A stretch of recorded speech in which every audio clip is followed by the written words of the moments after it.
Welcome back to Get In The Mecha. I'm your host Martin, and in today's episode we are talking about Odd Taxi, and specifically Odd Taxi's social commentary. Also, welcome back. We are also again on video for the second time, so if you are viewing me on YouTube, then hello and welcome to my little green screen fortress I have going on. So welcome to the show. And yes, we are going to be talking Odd Taxi, a show that really made me think a lot about life really, and societies and so forth. I'll dive into that as we get into the episode. We have no new reviews this week, but do keep them coming. We got a bunch of comments, probably the most comments I've ever had on a video, so thank you so much for that. Keep the comments coming, that really helps out, as well as, of course, like, subscribe, and all that stuff. It just goes a long way. So thank you for listening and tuning into this week's episode. And let's get into it. This is episode 98 of Get In The Mecha, a look at Odd Taxi's social commentary.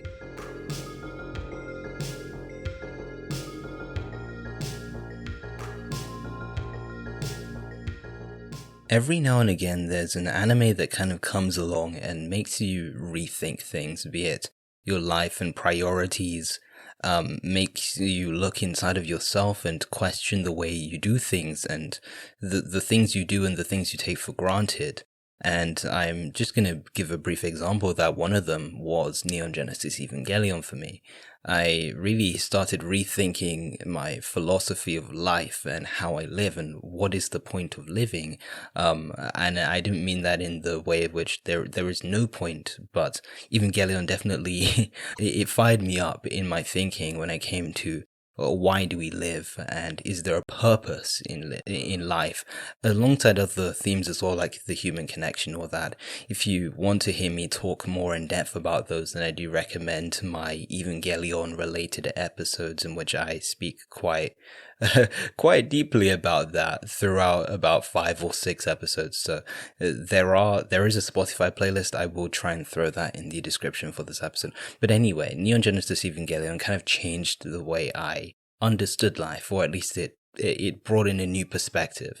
And a recent one that also has kind of made me rethink things and change my perspective in ways is Odd Taxi.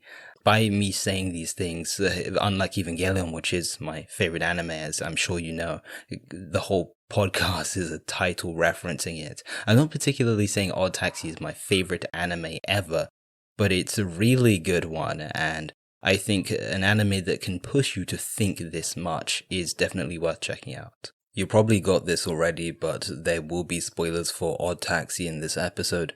But just clarifying that for those who didn't get the memo. But for the sake of organization, let's briefly go through what Odd Taxi is about. And again, kind of like the Sonny Boy episode we did last week, it's pretty simple to... It sounds a bit odd on paper, the title Odd Taxi, but it ends up panning out pretty well. So essentially what it concerns is a taxi driver known as Hiroshi Odokawa, and he is a walrus, or he so appears to be. And it's quite self-explanatory. He's a taxi driver. However, what happens and where this anime gets extremely interesting and why everyone is talking about it is that he isn't just driving a taxi for 12 episodes or 13 episodes, but he in fact gets caught up in this entire mystery and Yakuza plot, and he gets involved with the police. And there's also this larger case as to who killed a specific high school student who goes missing, and that is the big mystery. Who did it, and why is said person missing? And everything kind of becomes a bit intertwined. All these multiple plot elements converge together and meet up. And that is, in summary, the beauty of how this anime is structured. We have a series of things that we wouldn't consider to be connected that end up connecting themselves. And that is probably that probably should have been the title for this podcast. It's about connections and how are we connected, and that's what I want to get to today. The first thing we come across in this show is the opening, and weirdly enough, I find that that is probably the most transparent part of this show, as in it kind of walks you through what it is about in a way, not just through presenting numerous characters and who is involved and what is at stake, or at least vaguely what is at stake, but it's the way it's composed, in the way that it introduces the mystery by and the challenges of Odd Taxi by showing all these characters morphing together and the different settings. We go from the taxi, and the taxi morphs into something else, and we have multiple characters that morph into other scenes and different scenery, and then it ends. But it's the idea and how that's animated that I think is really cool about it. It shows what their purpose is and what the purpose of this anime really is. I think it says a lot about Odd Taxi in the way that it's able to willingly encode its themes and ideas, not just into its writing and storytelling, which a lot of people are talking about, and I will get to that myself because it's incredibly well told. That's something I really like, don't get me wrong, but I also think visually as well, and the way that is also how it narrates itself right from the start, right in that 1 minute 30 seconds, and even in the shorter version as well. It says a lot about what the purpose of openings are, and Odd Taxi right off the bat, even before we know what this anime is even about, it narrates that for us, really. It's not just a means of inviting us into the show, but perhaps giving us a means of it primes us into what this is all about. And I think it's a good time to start thinking differently about openings, and not just as that 1 minute 30 seconds where we scroll on Twitter for a minute to see what's going on the TL, but to actually get a good understanding of what are we jumping into. And I think a great OP helps us do that. And last thing about the OP, it's an absolute banger. I'm not gonna lie, I love the innocent, contemplative sound of it, particularly when you get to the end. But that being said, I feel like that always hits hard, particularly to the latter half of this show. It really hits different and really hard when you kind of get that message that we're all connected. And again, that's what we're going to cover in a few minutes. I want to do a bit of a comparative analysis though, mainly with some shows in recent times, because I think they do something very similar to Odd Taxi and something that's very impressive, but also how Odd Taxi differs from those two. When we look at shows like SSSS, Gridman, and Diners, and I know I say this every podcast, I find a way to talk about this, as well as obviously Neon Genesis Evangelion, and even a show like Sarazanmai, directed by Iguhara. What is weird about them is that even though they're oriented in city environments and their commentaries revolve around human connection, you would think that within a city environment, people are already connected. They are probably as connected as a human can be. Me, a city dweller, a person that lives in a city, yes, you can argue I'm connected, but the genuine feeling of connection is very different to what it actually is versus what it might look like on paper. They base themselves on this sort of irony that despite being very interconnected than ever, and potentially more than we ever have been before in these bustling locations, they feel quite disconnected to the people around them, and hence the goal is to connect. Neon Genesis Evangelion, even though Tokyo 3 is a bit of a weird example, Evangelion is set in Tokyo 3, and it's quite funny how a major city like Tokyo is where people are struggling to find connection and to connect with their fellow man, and that's when we get into the whole thing, the hedgehog dilemma in EVA. SSSS Gridman and Dynazenon also have very similar settings in Japan, yet it's extremely apparent that there's something always not quite right. A lot of the time it feels hollow and cold and even uninviting in some places, and so that's the irony of those shows. However, Odd Taxi offers perhaps a bit of a different perspective to this, and an alternative one that I think is quite needed.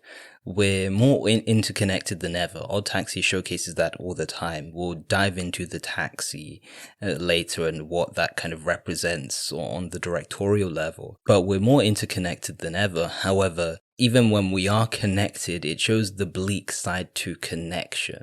It's not to say that the goal is to connect with others. We are already connected, whether we like to acknowledge it or not, but we're we're seeing the negative side of that rather than these anime that often kind of assume that Evangelion can sit to another side because that's another question. Instrumentality isn't particularly positive, but human connection is assumed by a lot of the characters to be the most optimal thing possible. It's the thing that they want and strive for.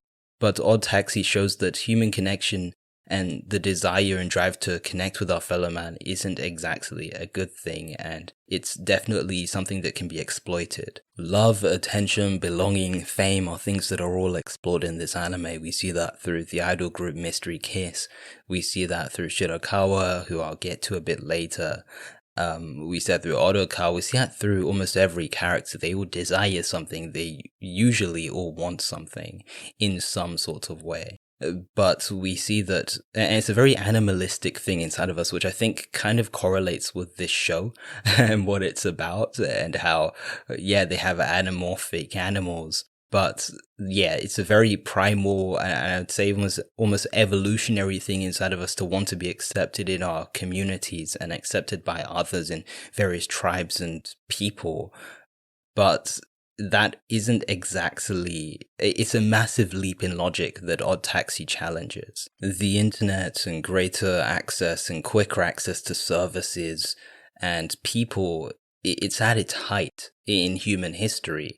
Yet we have become blindsided by that mere fact that we're more connected, but the connection isn't a positive thing, that's what I should say. At what cost do we attempt to fulfill desire, love, greed, and wealth, and so forth?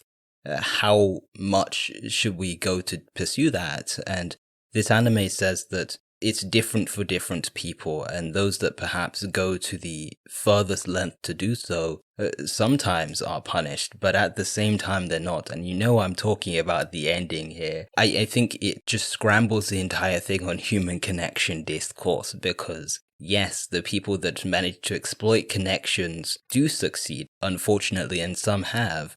We see that in our own world as well, and I think the bleak ending is very much a showcase of that, yes, the exploiters can win, which is, again, really dark, but I think it's the dark reality of the world we live in as well.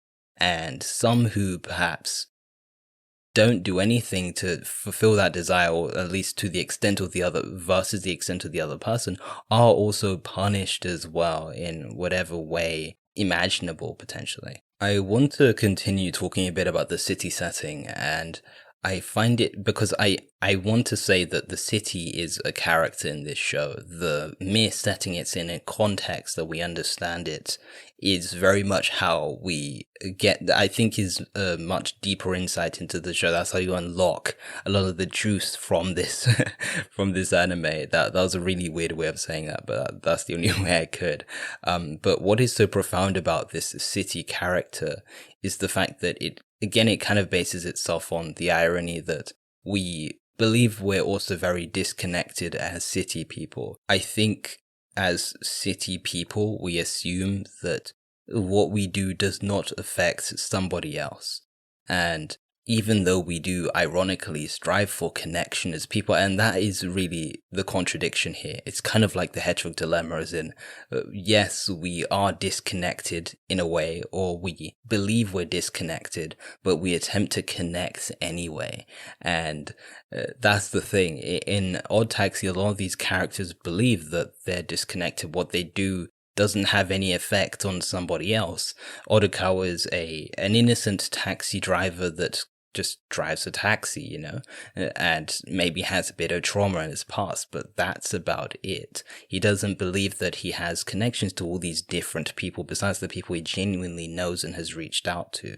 I was just thinking about this, and it's something that's always crossed my mind. It's how when we pass someone, we believe that we'll never see them again. That's the end of it. That's the end of our millisecond relationship of eye contact that never furthered into anything else. But that's a dangerous assumption. It's easy to assume that our actions are devoid of consequences and have no effect on anybody else. And Odd Taxi kind of reinterprets society in a lot of ways. Every role has a place in society, is no role that is irrelevant and has no place within it. From an up-and-coming idol singer to an everyday taxi driver to a nurse to an idol manager to someone running a bar, everybody has a part to play and everything impacts everybody else.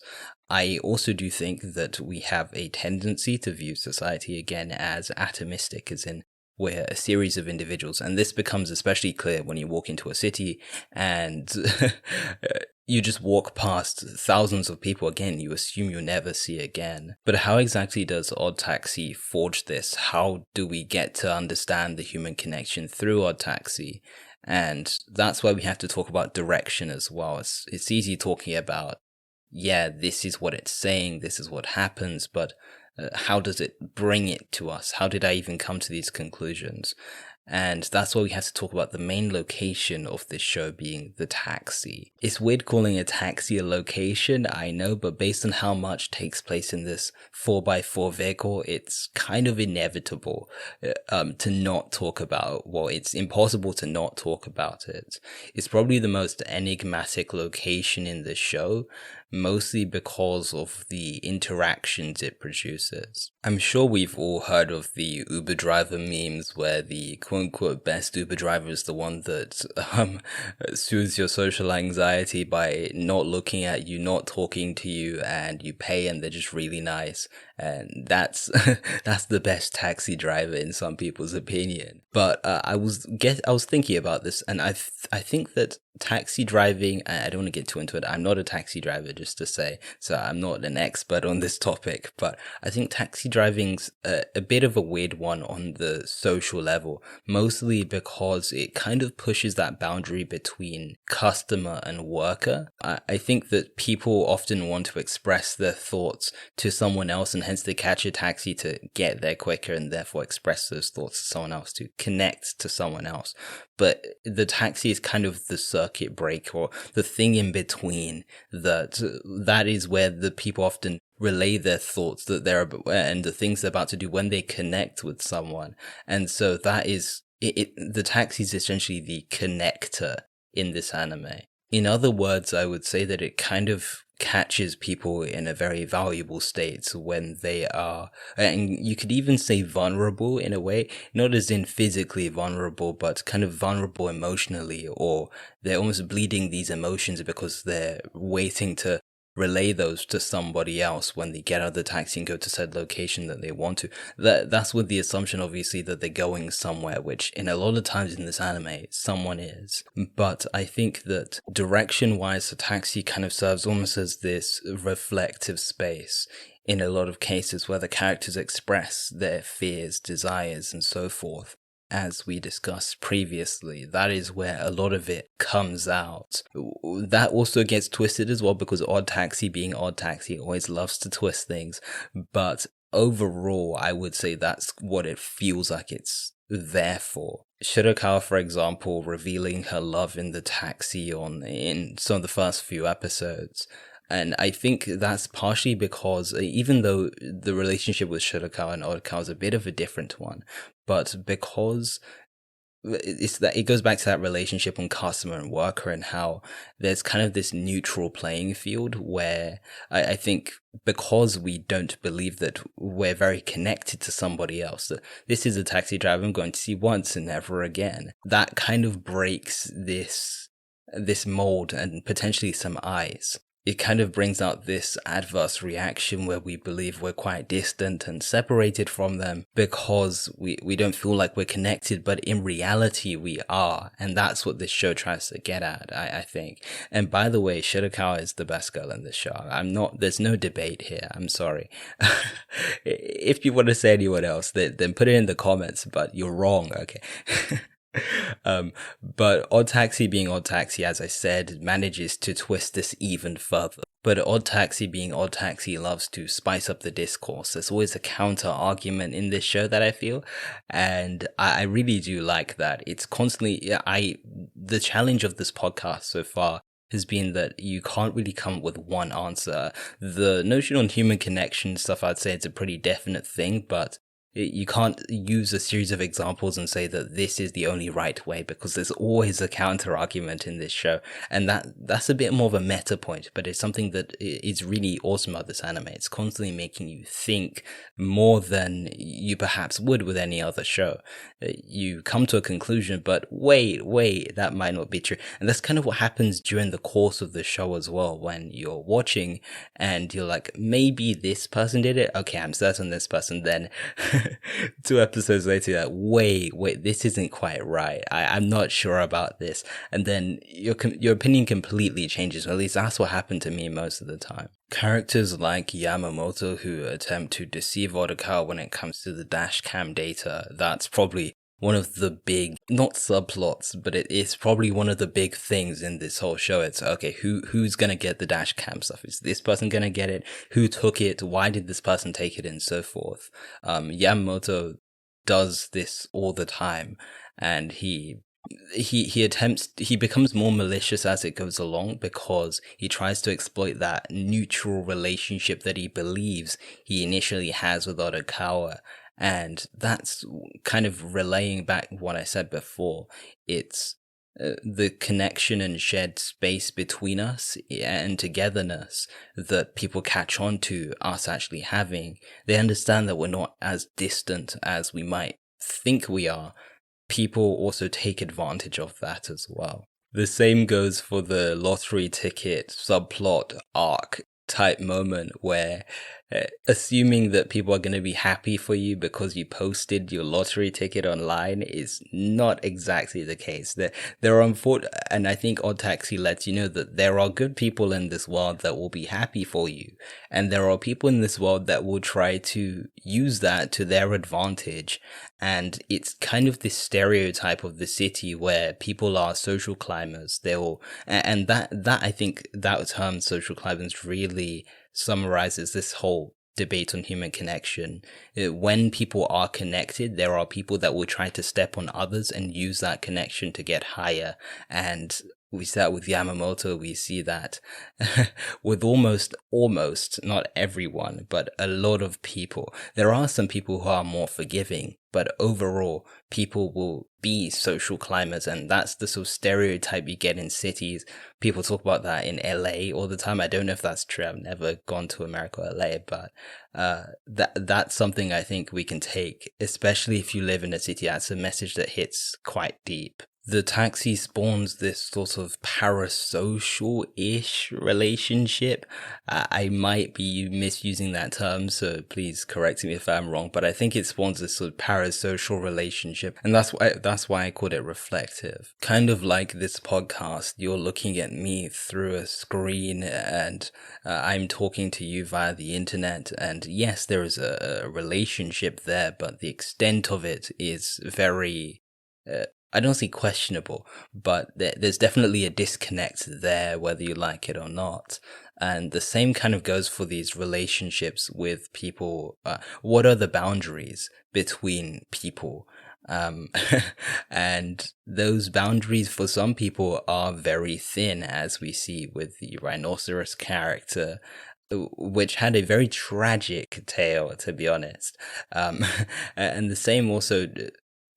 it just applies to the real world. That's what I'm trying to say. Odd Taxi is very self-aware, and these relationships aren't ones which are constrained to Odd Taxi. We shouldn't just think of these as Odd Taxi relationships, because they don't exist in a vacuum. It's a commentary and social commentary on how we live and how a lot of people live. I'm sure there are some people that would love to live in environments that aren't like that, where there aren't people trying to exploit people's connections and relationships with each other. But Odd Taxi reminds us of the very sad truth of life, which is people do that, and we kind of have to learn to live with it. So I kind of want to summarize my overall argument and point on Odd Taxi and what it's trying to argue, because I know I've done a lot of dilly-dallying between notions of human connection and parasocial relationships and taxi drivers and Shirakawa.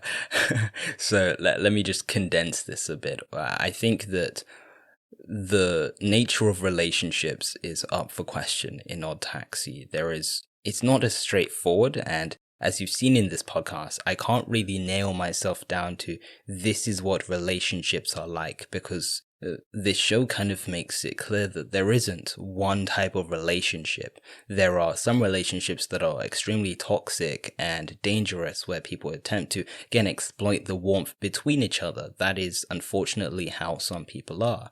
I think that kind of suggests that Odd Taxi doesn't have this one framework for human nature. There isn't people are bad people, people are self-interested.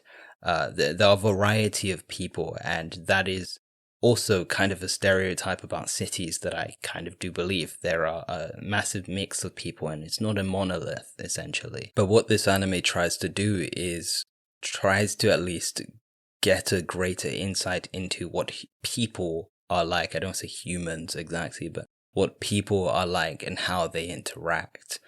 It takes the taxi, which is this closed off environment where we're able to understand and analyze people a lot more. When there are thousands and thousands of people in a city, when you extract each one of them, or a random one of them, put them in a taxi, they have a different story to tell.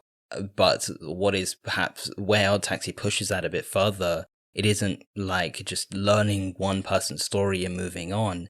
We learn that that person's story is a part of somebody else's, and that's something, that's also another harsh truth that we need to learn about life, and something that it's taught me, that our story is very much a part of someone else's. Our stories aren't separated and live in vacuums. They are connected to everybody else's. The big takeaway from Odd Taxi is that we are all connected, no matter how we look at it. And that's the one thing, regardless of your view on human nature and how people act. Yes, there are bad people. Yes, there are good people. Yes, there are people that exploit connections and try to climb higher in the ladder of fame and clout and so forth. But there are also people that are genuine people that simply just want to connect with others to make themselves feel better, make the other person feel better too. The problem is that we often view society and societies as a series of disconnected individuals that have no real relationship with one another. We all share certain bonds and feelings and things, literal resources and services, like the taxi. And the taxi, yes, we can take it as face value and say it's a taxi, but it's the things we share.